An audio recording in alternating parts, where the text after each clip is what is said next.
محمد يا حبيبي سلام عليك.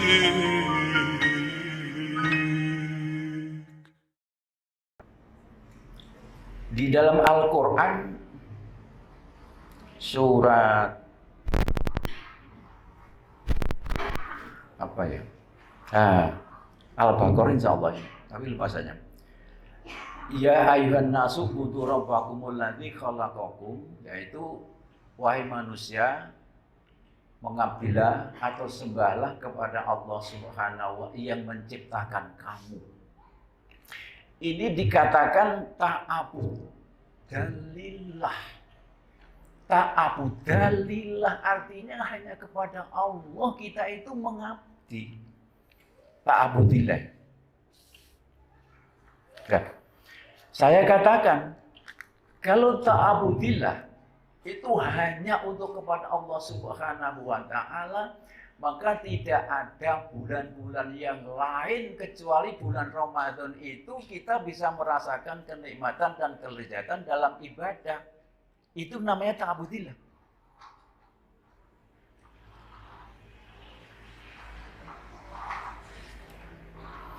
Coba perhatikan ya, mulai pagi kita mulai fajar itu sudah stop. Kalau orang-orang puasa itu kalau sudah menjelang menjelang fajar itu apa yang diucapkan itu biasanya itu ruang rame itu imsak. Padahal imsak itu masih boleh. Imsak itu masih boleh makan karena belum subuh. Nah, itu menjelang masih boleh ini. Ini kurang lebih ada berapa menit kok, 7 menit apa berapa menit kok. Masih kenyang makan ini. Lah yang diucapkan bukan imsak. Imsak itu artinya tertahan, sudah tidak boleh, stop, itu imsak. Jadi kalau imsak sudah masuk subuh, itu baru dikatakan imsak. Nah, kadang-kadang sudah salah kaprah, orang 7 menit sudah imsak. Di tulisan-tulisan itu jadwal sholat itu kan ada urutan-urutan jadwal imsak.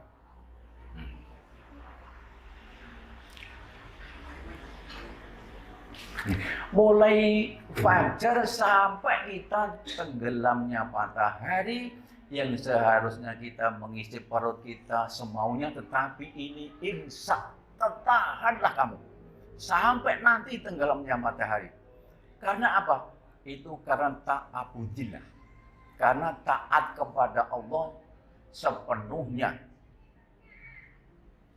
Orang dikatakan taat yang sepenuhnya itu baru setelah itu ta'abudillah itu.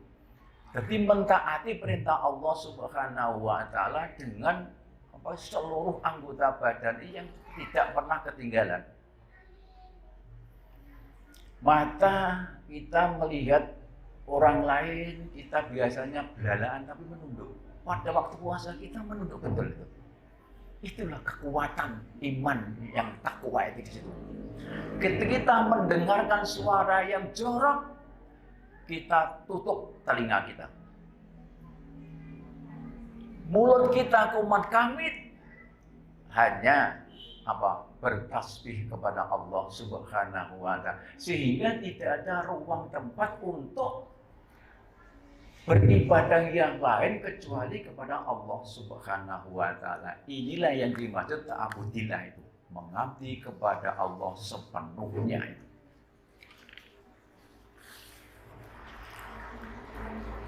Yang kedua, surat 8 itu apa? Al-Anfal ayatnya 2. Innamal mu'minuna alladzina idza dzukirallahu wajilat qulubuhum wa idza tuliyat 'alaihim ayatu zadat imanan wa 'ala rabbihim yatawakkalun. Orang-orang mukmin ialah orang yang apabila disebut nama Allah hati mereka gemetar, dan apabila dibacakan kepada mereka ayat-ayatnya iman mereka bertambah dan mereka bertawakal kepada Allah Subhanahu wa Ta'ala. Kalau dibacakan ayat-ayat Allah Subhanahu wa Ta'ala, hati mereka itu bertambah iman, bertambah kuat. Ini namanya tarsihan lil iman.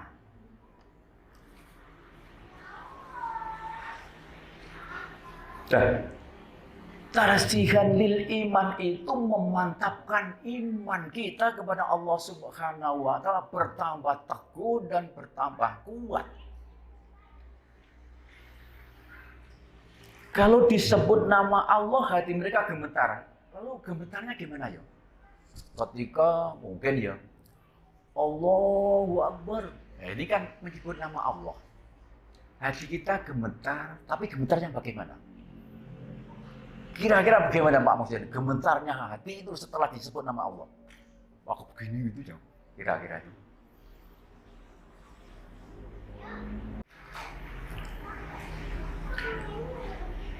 Dzukirallahu jilas qulubuhum. Qulubuhum kan hati. Ketika disebut nama Allah, hati ini bergetar.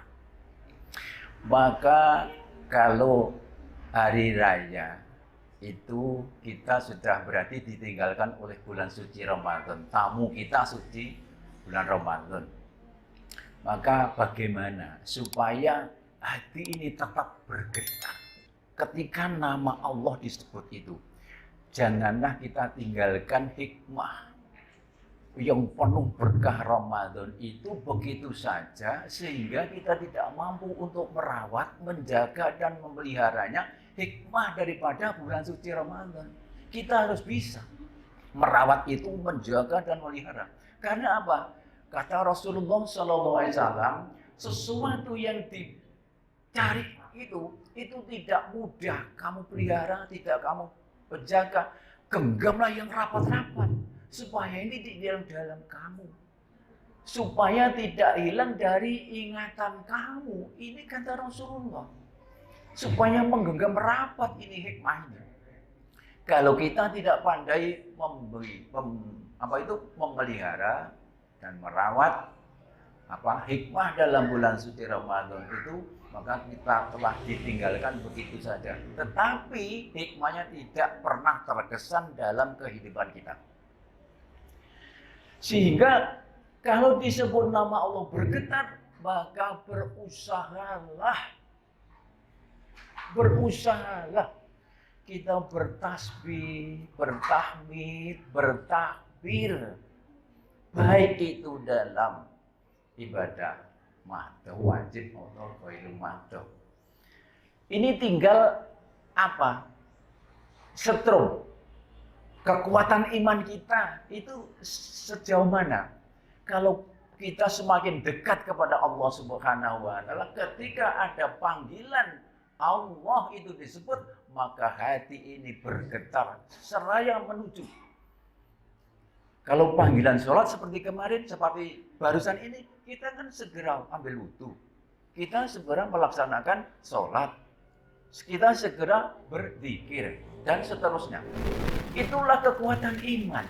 Ketika disambut, ketika disebut nama Allah itu bergetar, bertasbih kita itu. Ya, kalau kekuatan iman kita lemah, sekalipun ada panggilan yang keras, maka kita tetap bermain itu. Tidak meninggalkan tempat kita duduk, tetap kita bermain yang lain. Itulah tidak ada getaran. Dalam jiwa kita tidak ada getaran ketika disebut nama Allah. Kalau hari ini kita mengadakan halal bihalal, disebut nama Allah, yang hadir hanya ini saja. Yang bergetar mungkin hanya ini saja. Yang lain tidak pernah bergetar ketika disebut nama Allah. Biasa saja. Karena mengapa? Karena memang setrumnya, dekatnya kepada Allah Subhanahu wa Ta'ala ada jarak. Tetapi kalau orang-orang yang dikatakan muqarrabun sabiqun itu ketika disebut nama Allah, maka kita akan segera bertasbih kepada Allah Subhanahu wa Ta'ala. seluruh anggota badan kita bertasbih. Kalau kita bertasbih kepada Allah Subhanahu wa taala, alam raya semesta inilah akan mendengarkan tasbih kita. Itulah keutamaan orang yang disebut nama Allah itu gemetar hatinya itu.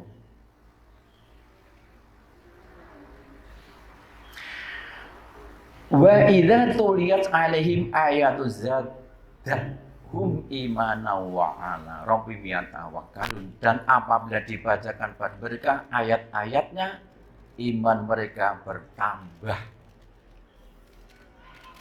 Iman mereka bertambah kuat. Tarasihan bil iman kita akan kelihatan. Jadi yang bisa mengukur kekuatan iman kita bertambah atau berkurang ya kita sendiri. Tidak bisa orang lain itu mengukur kekuatan iman kita. Kita sendiri.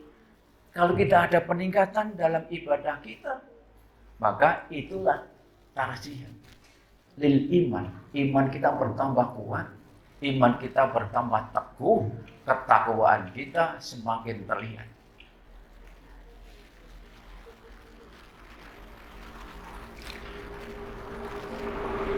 Terus orang-orang yang demikian itu kata Al-Quran ya tawakal, yaitu orang-orang yang selalu bertawakal. Tidak pernah orang yang bertakwa itu tidak bertawakal.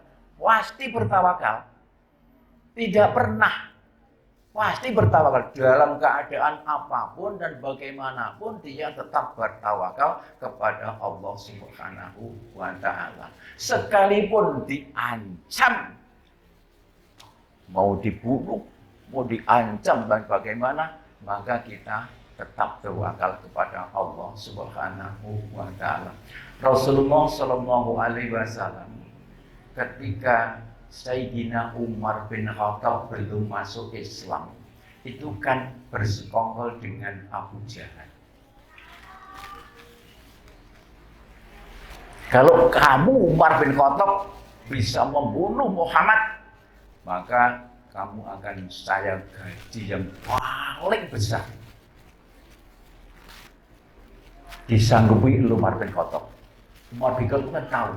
Biasa Rasulullah itu kalau malam keluar sholat di masjid, sholat tahajud. Diintip, diikuti dari belakang.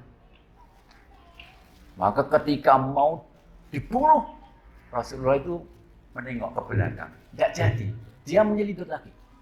Sampai beberapa kali. Ketika Rasulullah habis salam, dia pulang itu diikuti di belakangnya. Ketika mau dibunuh, dia menengok. Wahai Umar, kamu mau apa? Cara wae diunu kerjingan. Kisinan. Nyanyi harapnya ngopo Umar kowe. Jane harap matanya awak Muhammad, tapi konangan gak situ. Mulai hari ini Muhammad, aku sudah bersakti dan berjanji tidak akan membunuh dan mengganggu kamu, kata Umar. Nah, kalau orang-orang Arab sudah berjanji yang demikian itu, maka itu ditepati. Sampai itulah Sayyidina Umar sampai masuk Islam tidak pernah mengganggu Rasulullah Shallallahu Alaihi Wasallam. Yang akhirnya dia masuk Islam itu. Nah, ketika itu Rasulullah Shallallahu Alaihi Wasallam itu sebelum Sayyidina Umar itu masuk Islam, maka Rasulullah sering berdoa di dalam masjid itu untuk keselamatan dan kekuatan iman Umar bin Khattab. Itulah hati yang dibersihkan di dalam bulan suci Ramadan. Itu penuh apa? Penuh maghfirah, memberi maaf kepada siapa saja yang minta maaf. Hati itu baru dikatakan itu bersih dari kotoran-kotoran. Itu setelah orang itu difitnah, diancam, tetapi dia malah mendoakan kebaikannya, bukan membalas dendam. Baru itu bersih hatinya itu. Kalau belum itu, jangan kau mengatakan hati saya bersih.